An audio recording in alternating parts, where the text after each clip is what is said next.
सारी मुर्गियाँ किसी मुर्गे के साथ भाग गई क्या, या संबाद लेने गई हैं? ये लो कैंटीन कॉन्ट्रैक्ट का एडवांस। मेरी पोती ने एक गुंडे से 1 लाख रुपए का कर्ज लिया था। हम अब तक इतना ब्याज दे चुके हैं कि मूल रकम से ऊपर जा चुका है, लेकिन अब भी वो हमसे 1 लाख रुपया मांग रहा है। इसलिए वो यहाँ से हमारे पोल्ट्री का सारा सामान उठा के ले गया और मालती की बेइज्जती भी की। मैं सब कुछ ठीक कर दूंगा मालती, तुम फिक्र मत करो। दाढ़ी निकालूंगा तो मेरी पार्टी मेरे को मार के भगाएगी। मेरे पछड़े का में क्या है जो तू मेरे को अपने पछड़े में डाल रहा है? चल निकाल प्लीज भैया, उस बेचारी लड़की को एक गुंडा तंग कर रहा है, मेरे लिए इतना कर दो ना। क्या रे, कान के नीचे खाने के बाद भी पेट नहीं भरा? प्यार व्यार का लफड़ा तो नहीं है ना? तेजी दिखा रहा है। तेरी तो सेटिंग हो जाएगी लेकिन अपन का ब्रेकअप हो जाएगा। मेरी वाली मुझसे ज्यादा दाढ़ी से प्यार करती है। चल निकाल, कॉलेज जाके पढ़ा जा। चिकना होने को बोल रहा है। अरे क्या यार, बोतल रख दिया, बर्फ नहीं मंगाया, नीट पीना पड़ेगा। आओ रुद्रा आओ, आ जाओ। ये अपनी पार्टी के दिग्गज लोग हैं। नमस्ते। हाँ, इसको तो मैंने कई बार पार्टी मीटिंग में देखा है। इस लड़की में बचपन से ही कुछ तो बात थी। ए चुप कर, रुद्रा यूनियन की सेक्रेटरी बनना चाहती है। यहाँ आज सारे मिनिस्टर मौजूद हैं, इसीलिए मैंने रुद्रा को यहाँ मिलने के लिए बुला लिया। ए रुद्रा, चल हमारे लिए आइस लेके आ। इसके लिए तुम्हें कहीं दूर नहीं जाना पड़ेगा।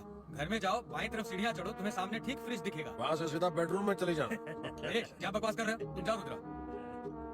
क्या कुछ भी बोलते हो? ये कोई बाजारू लड़की नहीं है। अबे उससे देख के तेरी भी तो लाट टपकती है। पैसे फेंक और मजे कर। पार्टी ऑफिस से सीधा तेरे बिस्तर में।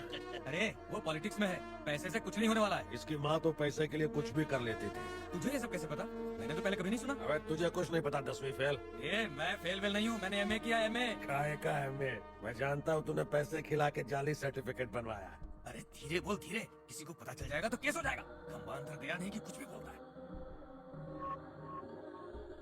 सारे पेपर तैयार हैं मैडम, कल कोर्ट में केस फाइल कर देंगे। माँ कुछ भी बोलेगा सुनते रहेंगे क्या? कोड़ी तू तो बच्चा है, ज्यादा होशियारी मत कर। बड़ी बड़ी बातें करने लगा है।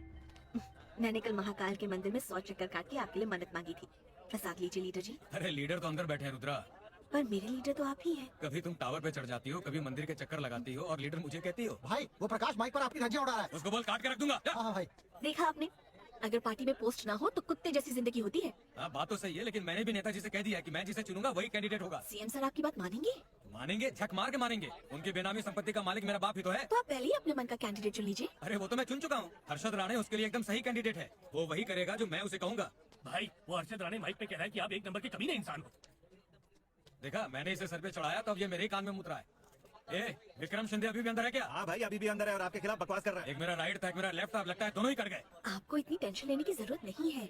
आप बस आंखें बंद कीजिए और माँ दुर्गा आपको सही रास्ता दिखाएंगी। अरे मैं आंखें बंद करके क्या करूं? माँ दुर्गा तो सामने खड़ी है। आइए हर्षद और विक्रम को मैं नहीं छोड़ूंगा। हाँ पकड़ के रख, मैं आ रहा हूँ। नेताजी फेल होकर भी स्टेट का एजुकेशन मिनिस्टर बनना कोई गुनाह नहीं है, बल्कि गुनाह यह है कि रंगाराव ने पैसे खिला के एमए की जाली डिग्री ली है। कानून किसी अनपढ़ आदमी को इलेक्शन लड़ने से रोकता नहीं है। वैसे भी ये कोई सॉफ्टवेयर कंपनी तो है नहीं कि सबकी डिग्री चेक की जाए। हमारे कई ऐसे लीडर्स थे जिन्होंने अंगूठा छाप होते हुए भी लोगों की सेवा की, महान काम किए नेताजी। मैं खुद भी ज्यादा पढ़ा लिखा नहीं। लेकिन लोगों ने आपको वोट डाला ना नेताजी। कुछ दिन पहले एमजी रोड पे एक्सीडेंट हुआ था, लेकिन धनराज भाई ने एम्बुलेंस के आने का वेट नहीं किया। उसने जख्मी लोगों को अपने ट्रैक्टर में डाला और हॉस्पिटल लेके चला गया। वो अनपढ़ है लेकिन लोगों की सेवा करते